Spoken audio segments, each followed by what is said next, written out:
Palabra de Dios así.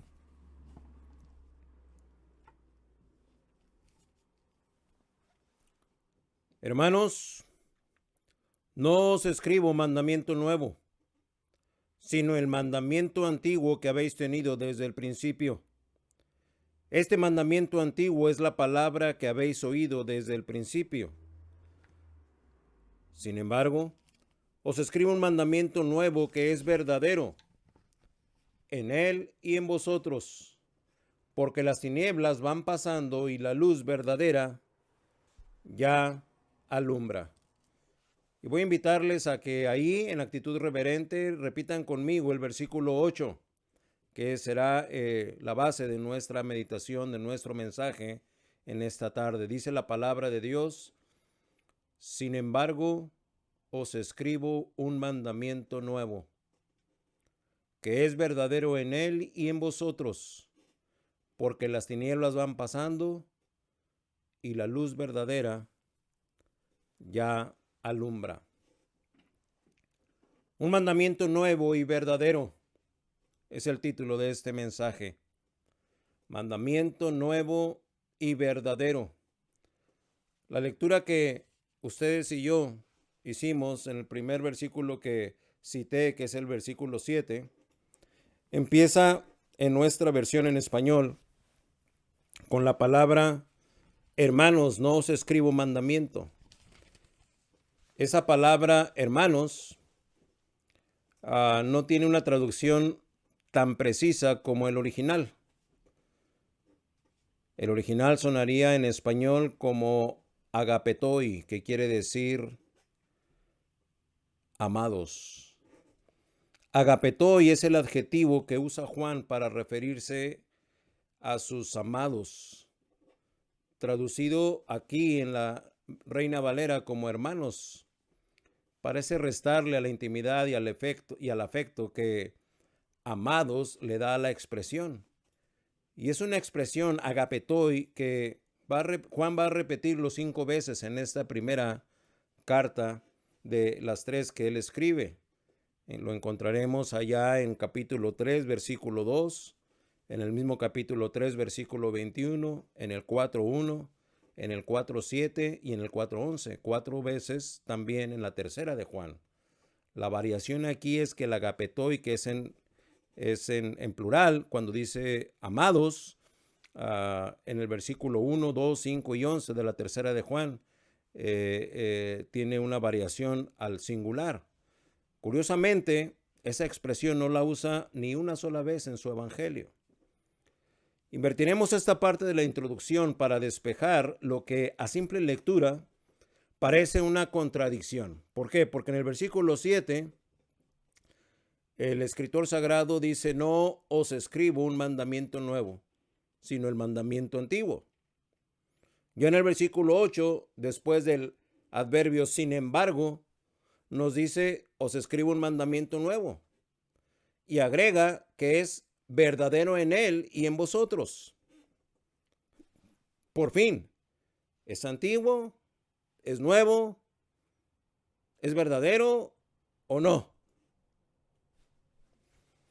Usted y yo habremos de responder a todas esas interrogantes con una rotunda afirmación. Sí, sí es el antiguo. Y sí, sí es el nuevo. Y sí, sí es el verdadero. Pero, ¿cómo puede ser eso, predicador? Explíquenoslo. Le voy a ser sincero, yo exclamé la misma interrogante. ¿Cómo puede ser así? Permítame apoyarme en la siguiente ilustración. No son pocos los hallazgos que en los últimos 70, 90, 100 años han hecho los arqueólogos con hallazgos de objetos, utensilios, herramientas y fósiles en zonas arqueológicas, muchos de ellos en zonas arqueológicas ya conocidas, identificadas y hasta famosas. No obstante, la antigüedad de esas zonas que en su subsuelo albergan o contienen todavía innumerables piezas no halladas ni identificadas, que están ahí enterradas en la humedad y en la oscuridad de su subsuelo. y que por permanencia ancestral en esa tierra no se podrían calificar de otra manera, sino como de antiguas, por lo añejas que son. Sin embargo, cuando algún explorador en la práctica de la arqueología logra extraer, sacar aquellas piezas a la luz, se les adjudica el adjetivo de nuevas, cuando en esencia no lo son. Son más bien un nuevo descubrimiento, no una nueva pieza.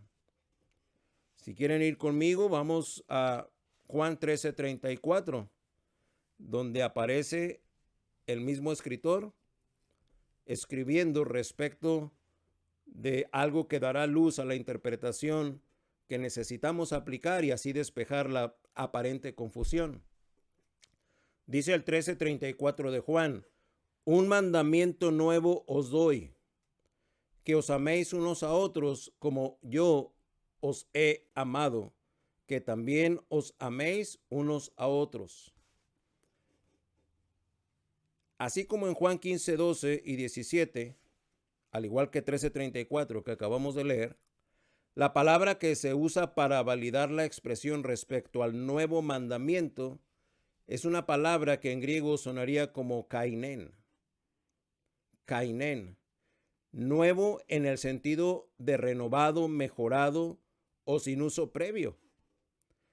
Así está usado en el versículo 13:34 que leímos.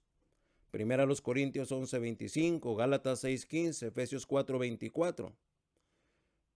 Podemos entonces afirmar que aquí en este versículo que leímos no aparece la palabra griega nean, nuevo en sentido, que quiere decir nuevo en sentido de reciente fabricación o reciente generación, como lo vemos así aplicado en 1 Corintios 5:7, Colosenses 3:10 y 1 Timoteo 5:1.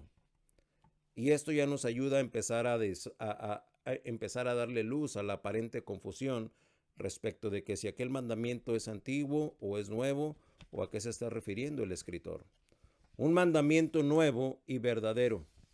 Pero vamos a avanzar en la exégesis de estos dos versículos y vamos a pedirle a Dios que sea Él el que nos dirija. Oremos. Omnipotente y buen Padre Celestial, estamos delante de ti, Señor, rogándote que tengas a bien revelar tu voluntad, tus disposiciones, tus determinaciones para los que somos tuyos. Sabemos que aquellos que no te han llegado a conocer, Padre bendito, pueden encontrar tu gracia esta mañana y venir a tus pies para salvación y vida eterna. Los encomendamos a ti.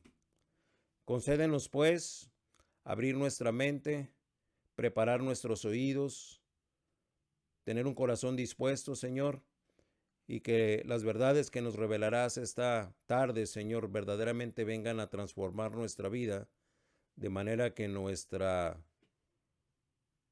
manera de vivir, Señor, verdaderamente honre y glorifique tu precioso nombre.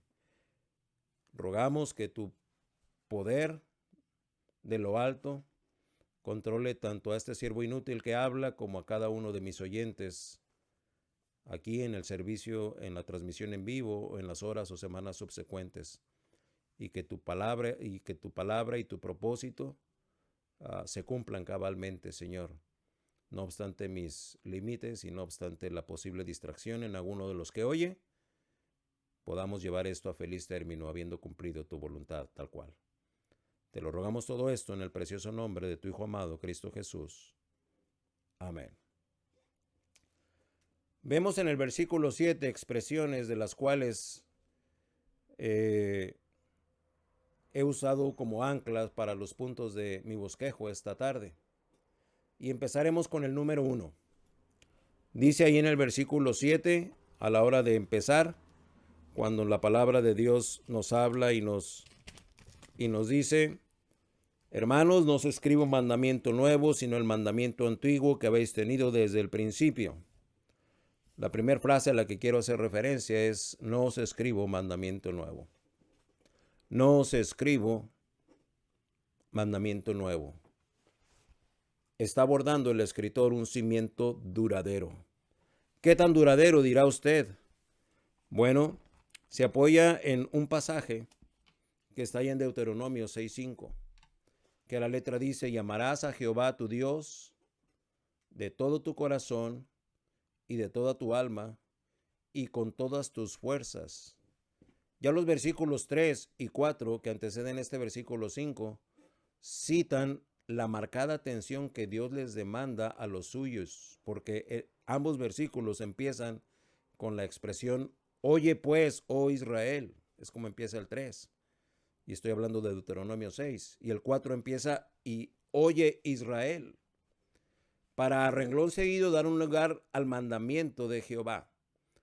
Y es un lugar preponderante. Lo que Juan escribe a los destinatarios de su carta lo hace citando un mandamiento de Dios, dado a su pueblo en vías de poseer la tierra prometida. Cuando él dice: no escribo un mandamiento nuevo. No escribo un mandamiento nuevo. Y este pasaje de Deuteronomio 6 es sobradamente famoso y tiene una vigencia tal hoy en día en el pueblo judío. Cuando Dios nos concedió estar allá, pudimos ver cómo instrumentan el recordatorio de este mandamiento con una pequeña pieza según la puerta sea. Si es una puerta grande, es una pieza más grande, pero es una barra donde en hebreo está este pasaje de Deuteronomio 6, del 6 al 9, ¿verdad? Y el pasaje recita de cómo debemos no solamente amar a Dios, pero también esto es algo que le tenemos que enseñar a nuestros hijos y a los hijos de nuestros hijos. Y que lo tendremos en cuenta cuando nos levantemos, cuando nos acostemos, cuando salgamos, cuando entremos. Y esto lo toma literal el judío ortodoxo y aún aquel que no lo es tanto. Todas las casas de Israel entonces tienen esta pequeña misusa, es esa piececita, ¿verdad? Con la expresión de Deuteronomio. Y cuando la gente entra o sale de esa casa, suele llegar y tocar ese instrumento o esa pieza representativa de este mandamiento. Yo me sorprendí porque cuando llegamos al aeropuerto había una misusa enorme, ¿verdad? Yo creo que debe haber medido, no sé, poco más de 1 metro. Y todo el viajero, sobre todo, podíamos darnos cuenta de los israelitas, porque todo viajero que iba a la sala de donde estaban los vuelos de salida, se acercaban y tocaban esa pieza a manera de recordatorio. Así es que no es un mandamiento nuevo el que está escribiendo Juan. Número 2. En la lectura del versículo citaremos un mandamiento antiguo que habéis tenido. Que habéis tenido. Aquí vemos que como el anterior es un cimiento duradero, aquí hay una exigencia de Dios. Mandamiento antiguo que habéis tenido. Y mire, vamos a ver lo que dice Deuteronomio 10, versículos 12 y 13. Si tiene su Biblia, venga conmigo. Acá en Deuteronomio 10, versículos 12 y 13 de Deuteronomio 10. La palabra de Dios hablando.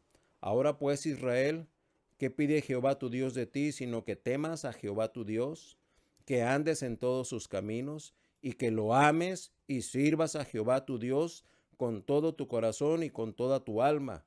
13. Que guardes los mandamientos de Jehová y sus estatutos que yo te prescribo hoy, para que tengas prosperidad. Cielos, ¿qué pasaje acabamos de leer? Notemos la extensa pregunta que a partir de la segunda frase del versículo 12 hasta la última palabra del versículo 13. ¿La pudo notar? 12. Lea conmigo. Ahora pues, Israel, ahí para. Y empieza la pregunta. ¿Qué pide Jehová tu Dios de ti, sino que temas a Jehová tu Dios, que andes en todos sus caminos y que lo ames y sirvas a Jehová tu Dios con todo tu corazón y con toda tu alma? que guardes los mandamientos de Jehová y sus estatutos que yo te prescribo hoy para que tengas prosperidad. ¿Nota usted la longitud de esa pregunta?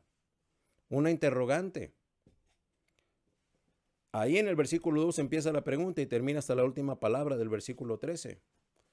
Así es que bien podríamos hacer un ejercicio sencillo que a manera consecutiva de menciones nos ayude para entender ese mandamiento antiguo que habéis tenido. ¿Qué exige Jehová tu Dios de ti? Y vienen las respuestas, que están como pregunta, pero que nosotros tenemos que abordarlas como respuestas para poder entender la luz de la palabra de Dios. Tengo aquí, inciso A, que temas a Jehová. Que temas a Jehová. Inciso B, que andes en todos sus caminos. Inciso C, que lo ames. Inciso D, que lo sirvas con todo tu corazón y con toda tu alma. Inciso E, que guardes sus mandamientos. Inciso F, que guardes sus estatutos. Y dice, para que tengas prosperidad. Y aquí va a ser necesaria una breve explicación. Para que tengas prosperidad, es que la prosperidad de la que nosotros entendemos como tal, no es de la prosperidad que está hablando la revelación de la palabra de Dios cuando dice para que tengas prosperidad. No está hablando de la prosperidad que es para Él, sino para que tenga prosperidad, de la prosperidad de Dios y sus propósitos eternos. Serán de y para su gloria y su propósito y su voluntad. Su revelación no se refiere aquí a la prosperidad pasajera y de oropel que la falsa religión promueve para el pecador redimido o aún para el rebelde. Tenemos que cuidar y entender la forma de esa prosperidad que se ofrece, porque la satisfacción del Hijo de Dios está en que Dios se agrade. Y para que Dios se agrade, su obra ha de ser llevada a cabo tal cual Él la dispone. El testimonio que cada hijo de Dios ha de levantar ha de ser un testimonio que le agrade a Él. Y entonces la obra de Dios estará prosperando. Y parte de esa prosperidad será una bendición para usted y para mí. No porque yo voy a agarrar la prosperidad y de repente voy a ver que los ceros de mi cuenta de bancos empiezan a aumentar. Eso está completamente fuera de la intención del escritor. Así es que este versículo, esta pregunta que abarca los versículos 12 y 13, en sí misma se responde. Y ya enlistamos las respuestas: que temas a Jehová. Déjeme hacerle una pregunta. ¿Usted teme a Jehová? ¿O es nada más un amuleto religioso para usted? Él es un Dios vivo. Que andes en todos sus caminos. Andes, es decir, modo de vida, en todos sus caminos, en todo lo que Él dicta que tú debes vivir. Entiendo que por la gracia de Dios, Dios nos ha concedido estar conectados cada mañana con el devocional que les comparto, los 12 minutos de cada día. ¿Verdad? Ya le he comentado, entre 18 y 24, 25 devocionales envío. Yo no tengo la certidumbre de cuántos recibiéndolo no lo oyen y simple y sencillamente deciden no notificarme que los oyeron. Pero las únicas réplicas que estoy recibiendo, las más de ellas en actitud de gratitud, no pasan de 4 o 5. Es que los caminos de Dios son por la ruta de su voluntad. ¿Y cómo vas a conocer su voluntad si no meditas diariamente en su palabra? Bueno, que andes en todos sus caminos. Dice que lo ames. Es que el móvil, la motivación del creyente para andar en sus caminos es el amor. Y si no le amas, nos encontraremos por ahí con unas citas bíblicas que te van a identificar. Y dice que lo sirvas con todo tu corazón y con toda tu alma. Que lo sirvas con todo tu corazón y toda tu alma, es decir, con todas las intenciones y con todos tus sentimientos y tus pensamientos y tus decisiones, que esos tres son los que componen el alma. Lo que piensas, lo que sientes y lo que decides. Dice, con toda tu alma y con todo tu corazón, habla de las intenciones. Que guarde sus mandamientos, obediencia sin cuestionamiento. Que guarde sus estatutos. La semana pasada hablábamos de esos estatutos cuando decíamos no nada más es cuestión de mandamientos, sino también de preceptos, de ordenanzas, de conceptos. Y todos ellos forman parte de los estatutos. Y luego dice, para que tengas prosperidad. Esa es la forma y es el fondo, el mandamiento antiguo que habéis tenido. Para todos aquellos hermanos que estaban recibiendo esta carta, no necesariamente era extraño de lo que estaba escribiendo el apóstol Juan cuando decía, mandamiento antiguo que habéis tenido, si ellos diario iban y tocaban la misusa. Ellos sabían y conocían muy bien el mandamiento antiguo. Así es que lo que les está diciendo el apóstol Juan, lo que les está escribiendo, es un recordatorio que las más de las veces es necesario. Y más para el creyente de hoy en día que tiene tanta distracción. Un mandamiento nuevo y verdadero. Número 3. Y seguimos todavía en el versículo 7. La palabra que habéis oído desde el principio. La palabra que habéis oído desde el principio. Aquí vemos que hay una promesa definida. Promesa definida. Y cuando está definida, en sí, todo lo que necesitamos para poder ejercer nuestra fe es tener bien definido en qué consiste la promesa. Porque a partir de tener definida la promesa, lo demás es lo de menos. La fe que Dios nos da para creer alcanzará para que nos permita y nos conceda ver el cumplimiento de la misma. Mira lo que dice Deuteronomio 36. Y circuncidará a Jehová tu Dios tu corazón y el corazón de tu descendencia, para que ames a Jehová tu Dios con todo tu corazón y con toda tu alma. Y dice, a fin de que vivas. Una promesa definida. El fin de lo que Dios promete, según nos dice su palabra en esa última frase del versículo 6 de Deuteronomio 30, perdón, es a fin de que vivas. Cuando la salvación es verdaderamente consumada por Dios y no por la decisión del depravado pecador que lamentablemente todavía se predica en muchos púlpitos que faltan a la verdad. Cuando la salvación es verdaderamente consumada por Dios, es esta la que añade una nueva voluntad para obedecerle. Es decir, al entrar al estado de la salvación que hay en Dios, porque Él impartió y nos regaló la fe para creer, habiendo creído, se consumó la salvación. Con esa salvación, ahora tenemos una nueva voluntad para obedecerle. En lugar de la insensatez y la insensibilidad espiritual anteriores, ya tenemos una nueva voluntad. Y tal vez hay aquí quien se pregunte, ¿cuál falta de sensibilidad, hermano? ¿Cuál insensatez? No generalice. Es que la regeneración es un nuevo nacimiento y es una nueva voluntad en ejercicio.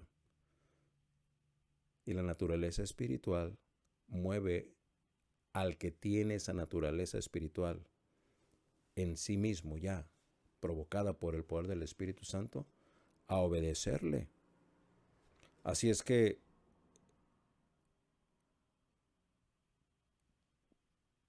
¿cómo está su sensibilidad espiritual? ¿Se da cuenta lo importante que es considerar que la palabra que habéis oído desde el principio ya hablaba de un estado de vida eterna? Por eso digo, es una promesa definida. Así es que si alguien pregunta, ¿cuál falta de sensibilidad? ¿No? ¿Cuál insensatez? No generalice. Hermano, hermana, amigo, amiga que nos ve, entiéndalo ya. No soy yo el que lo dice. Bueno, sí lo estoy diciendo ahorita, pero no por iniciativa mía. Lo dice Dios. La revelación de la palabra de Dios lo hace evidente. Y como estamos en el Antiguo Testamento, déjeme todavía citar, pues, una lamentable descripción que da un profeta, el profeta Jeremías, allá en Jeremías 4, versículo 4. Repito, estoy en Deuteronomio, entonces no quiero de repente dar un salto al Nuevo Testamento, aunque lo voy a hacer, pero con esta escala técnica vamos a ponerle a esta consideración del capítulo 4 de Jeremías, versículo 4. Le dije que es Dios el que lo dice, no su servidor. Dice, circuncidaos a Jehová y quitad el prepucio de vuestro corazón, varones de Judá y moradores de Jerusalén, no sea que mi ira salga como fuego y se encienda y no haya quien la apague, dice, por la maldad de vuestras obras. ¿Es que será usted capaz de contradecir a Dios? Porque esto es una descripción de la condición suya y mía. En nuestro andar hay maldad en nuestras obras.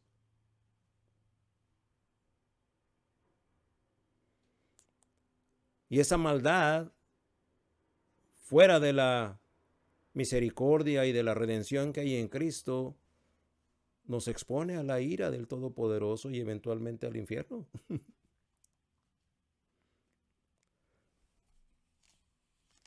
Dije que era una escala técnica. Mire conmigo lo que dice Romanos 2. Y aquí ya estamos en el Nuevo Testamento. Cualquiera que en un momento dado se atreva a refutar esta realidad antropológica, pues estará siendo necio, porque sería equivalente a decir, no, espérate, eso que brilla a las 12 del día no es el sol. Entonces, ¿qué es? Exactamente equivalente. Mira lo que dice 28 y 29 de Romanos 2. Una descripción que viene a completar el concepto.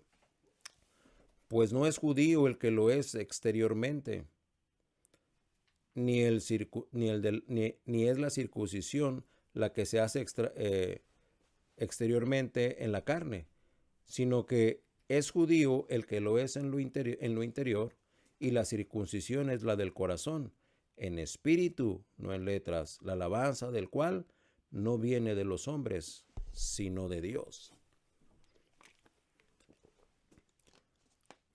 La palabra que habéis oído desde el principio es la que define nuestra realidad, pero por eso digo es una promesa definida.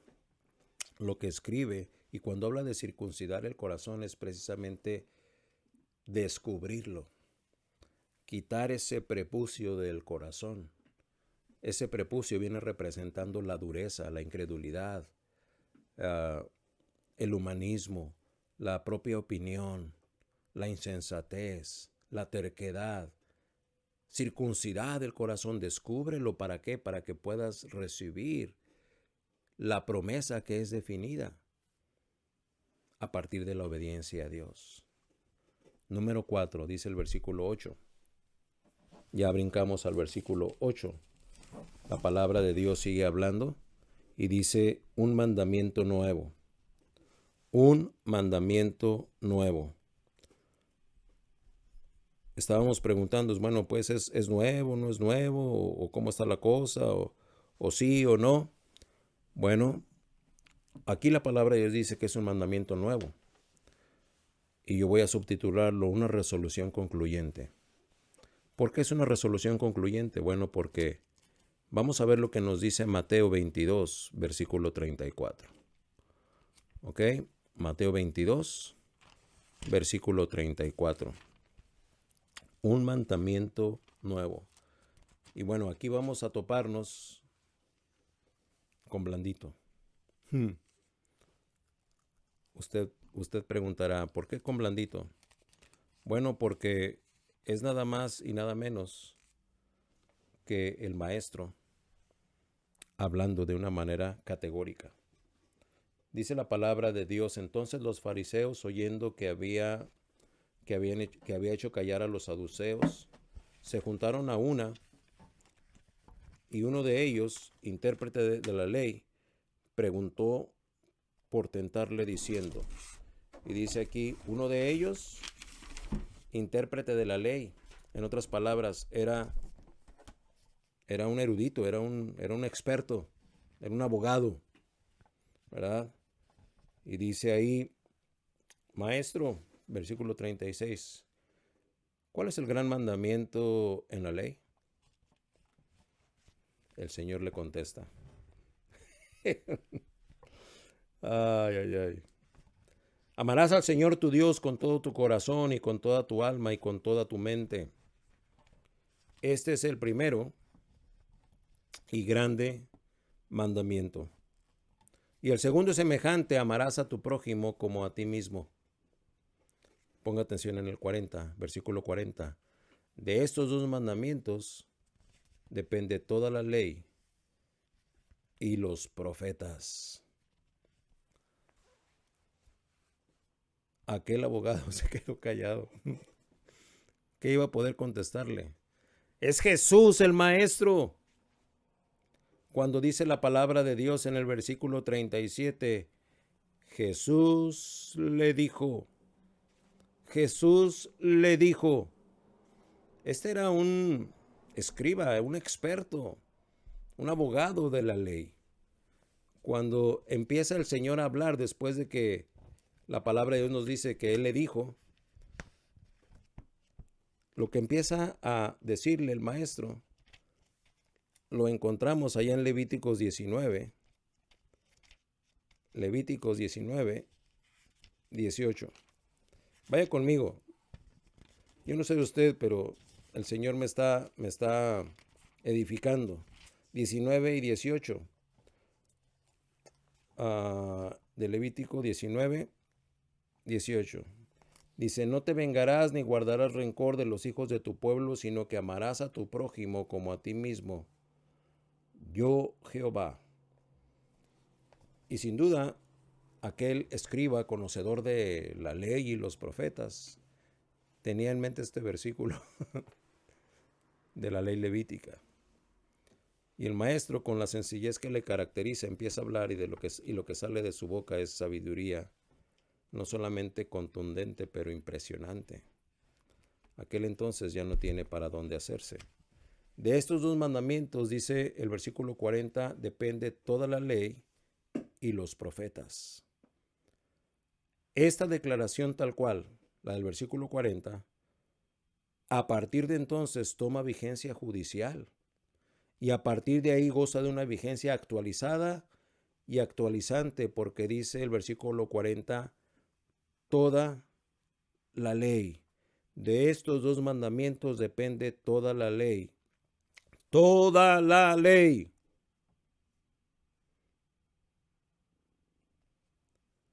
Rabinos y escribas, estudiosos de la ley y los profetas, ya habían trabajado exhaustivamente y sus intensas y extensas jornadas de elaborados y minuciosos estudios los habían llevado a identificar, dividir y clasificar los 613 mandamientos de la ley mosaica en 248 mandamientos afirmativos.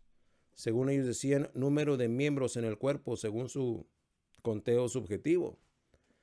Y 365 mandamientos negativos, uno para cada uno de los 365 días del año. Cuando dice negativos es de lo que no debes hacer.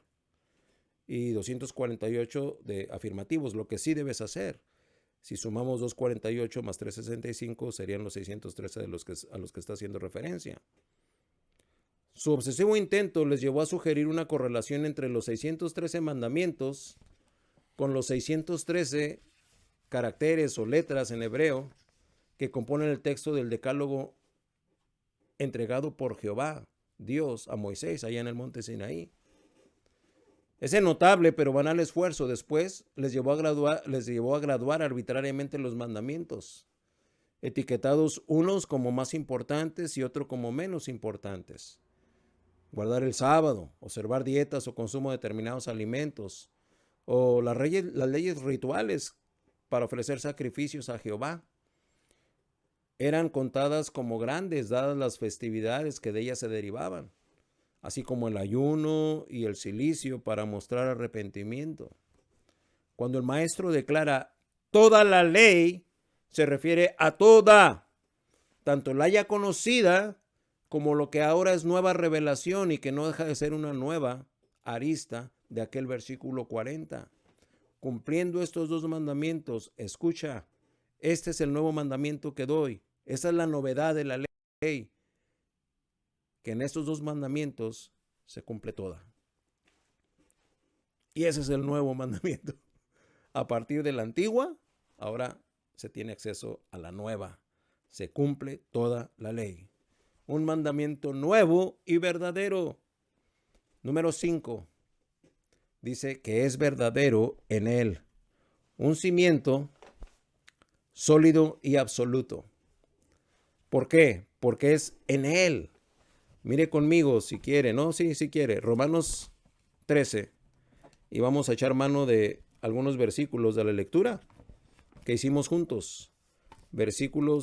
Capítulo 13, y vamos a leer lo que dice el versículo 8, 9 y 10 de Romanos 13. Gloria a Dios por su palabra. Miren lo que dice Romanos 8. No debáis a nadie nada, sino el amaros unos a otros, porque el que ama al prójimo ha cumplido la ley. Porque no adulterarás, no matarás, no hurtarás, no dirás falso testimonio, no codiciarás, y cualquier otro mandamiento en esta sentencia se resume: amarás a tu prójimo como a ti mismo. El amor no hace mal al prójimo, así que el cumplimiento de la ley es el amor. Dice, el amor no hace mal al prójimo. El ejercicio del amor en favor del prójimo. Usted entiende y ha oído la popular idea psicológica de este tiempo posmodernista, ¿verdad? Hasta se levanta como un estandarte de la salud psicológica. Me di cuenta que yo tenía que amarme a mí mismo para poder amar a los demás, porque nadie puede dar algo que no tiene. Pero es que tu presunta idea de que tú tienes que tener amor para darlo es el error más grande que puede haber. El amor que usted y yo podemos ejercer como hijos de Dios es porque Él nos amó. Y su mandamiento es que ese amor que Él deposita en nosotros lo ejerzamos amando a otros. Primeramente amar a Dios, después amar al prójimo y en tercer lugar como a mí mismo. Ese es el orden divino. Ese es el orden que cuenta.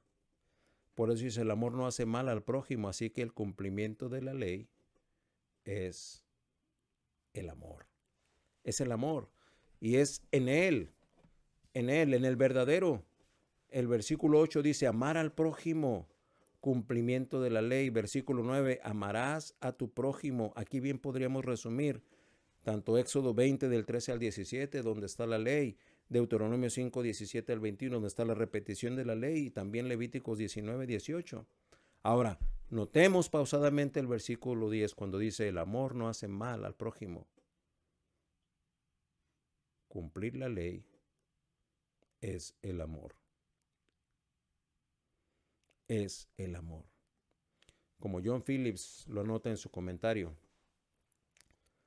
así de notable como es el antiguo mandamiento, y así de imponente como es el gran mandamiento nuevo, que es amar a Dios sobresalientemente, y amar a su prójimo sinceramente, causa que todas las restantes leyes queden sometidas a estos dos rudimentarios y revolucionarios principios por causa de Él,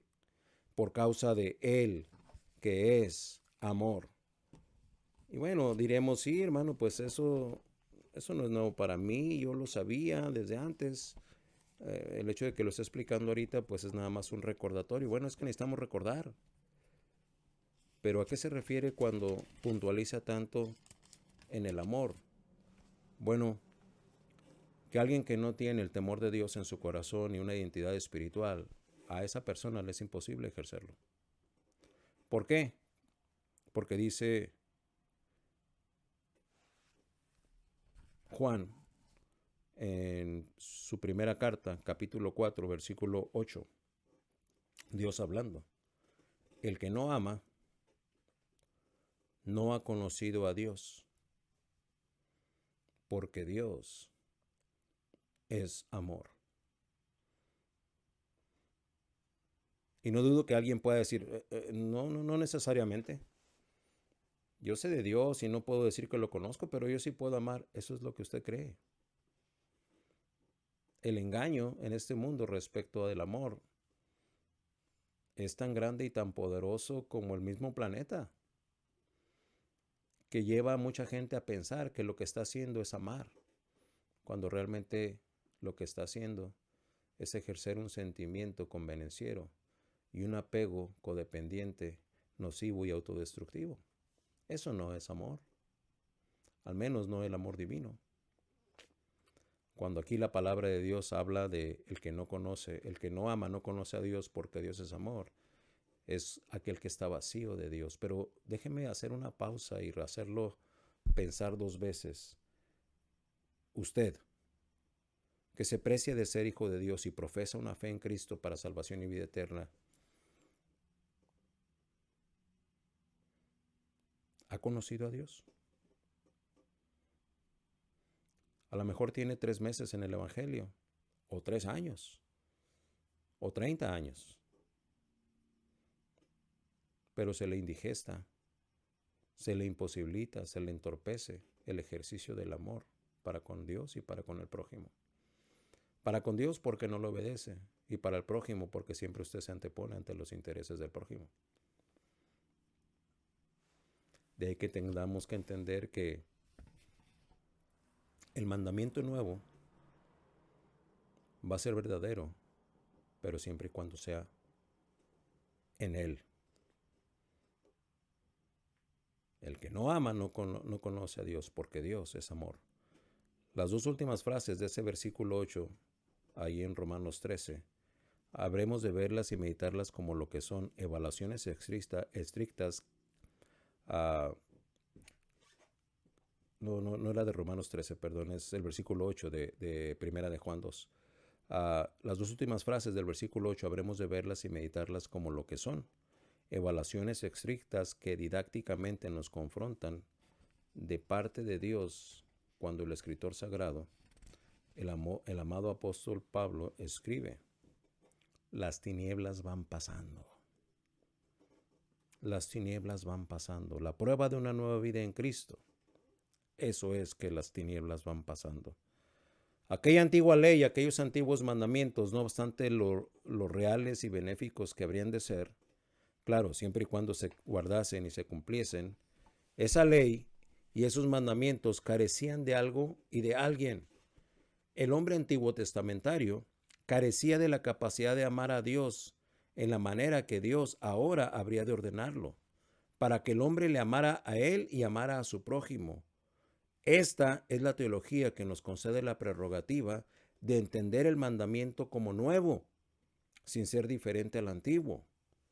La faltante y necesaria era la encarnación de este principio del amor, que este amor fuera manifestado e implantado en cada hombre a través de la salvación.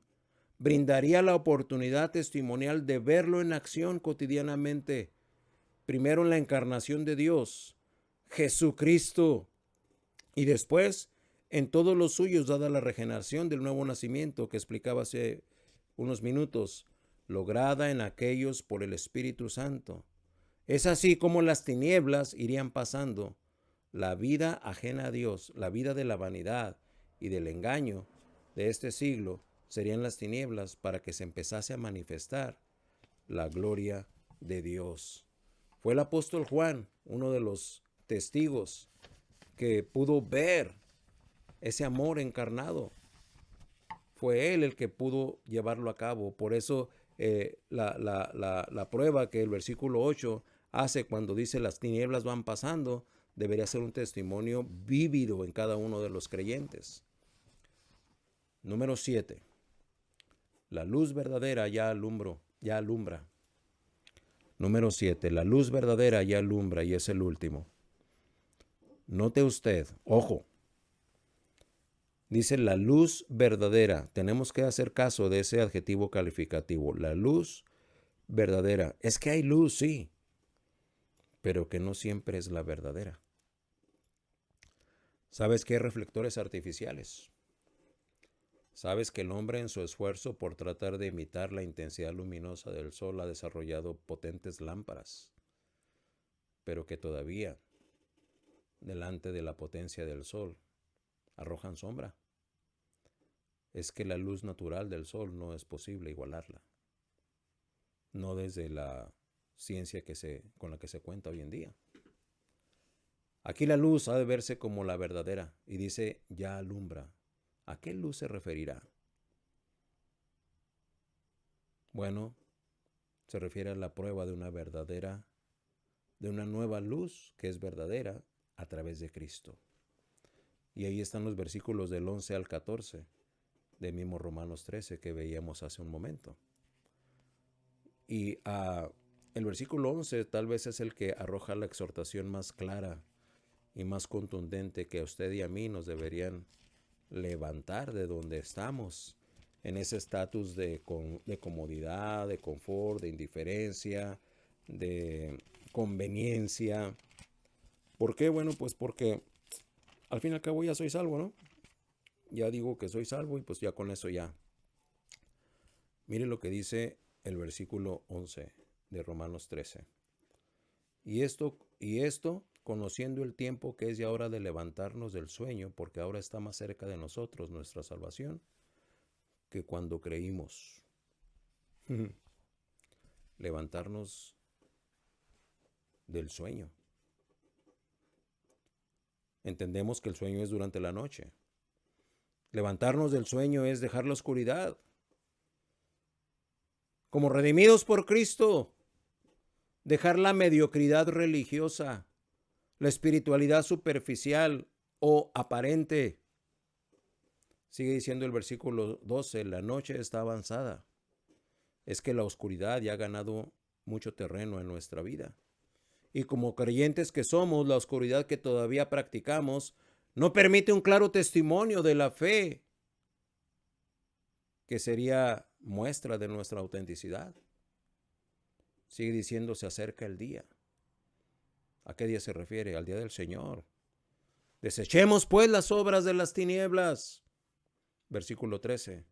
Andemos como de día. Y andemos, ya lo hemos explicado muchas veces, es tu forma de vida. Aunque estemos en medio de un mundo de tinieblas, el mandamiento es que andemos como de día. Versículo 14. Vestíos del Señor Jesucristo. ¿De qué nos habremos de vestir? Su luz ya alumbra. Decía, Juan vio y convivió y con Jesús. La forma en que reaccionaba, las cosas que decía, cómo las decía. Lo que usted dice, lo que usted hace, ¿se parece? Las cosas que hacía y la forma portentosa de hacerlas. Y luego en favor de la gente que las hacía. Aún en favor de sus enemigos. Cuando Cristo vino y habitó entre nosotros, Juan, el que escribe entre todos ellos, entre nosotros, es que todo lo inherente a Jesús es como una intensa luz en medio de una espesa oscuridad. La ley personificada en Jesús y en su esencia, el amor, estaría en pleno ejercicio delante de los ojos del testigo que ahora escribe. Nunca se vio testimonio igual antes de su ministerio. Lea conmigo lo que dice Marcos 2, versículos 11 y 12. La palabra de Dios hablando. A ti te digo, levántate, toma tu lecho y vete a tu casa. Entonces él se levantó enseguida y tomando su lecho salió delante de todos, de manera que todos se asombraron y glorificaron a Dios diciendo, nunca hemos visto tal cosa. Así es que los que dijeron esto eran los adversarios de Cristo. Nunca hemos visto tal cosa. Este último pasaje bien describe la luz verdadera. Ya le había perdonado sus pecados aquel que después iba a decirle que se levantara y tomara su lecho y se fuera. Si esta luz, la verdadera, la de Cristo, ya está alumbrando, yo le pregunto, ¿ya alumbra a través de su vida? ¿O es que la opacidad de la frialdad espiritual le resta poder a esa luz verdadera, que es Cristo a través de ti? Un mandamiento nuevo y verdadero. Amigos y simpatizantes todos, óiganme y óiganme bien. Dios nos dice en su palabra, allá en Juan 3:19, y esta es la condenación, que la luz vino al mundo. ¿Sabes a qué luz se refiere?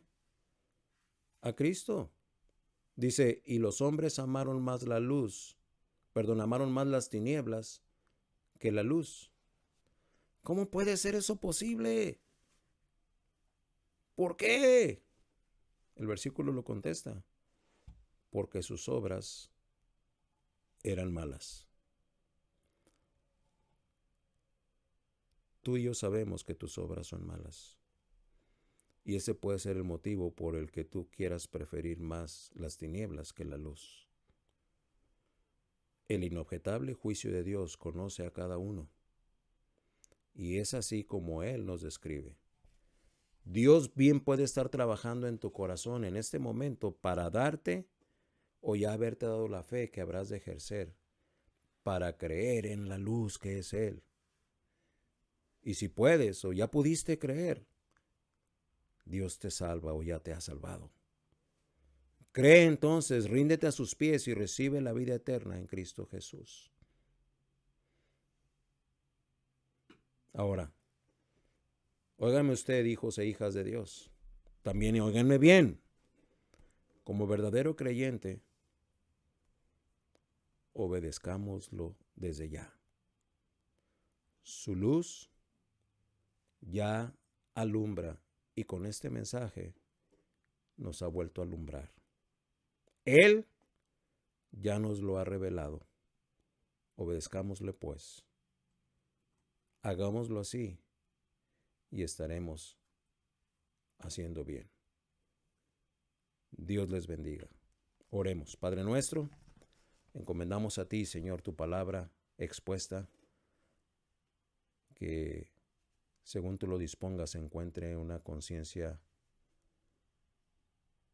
accesible y un corazón sensible para responder a este tu mensaje. Que toda la honra y la gloria, Señor, sean para ti en todo.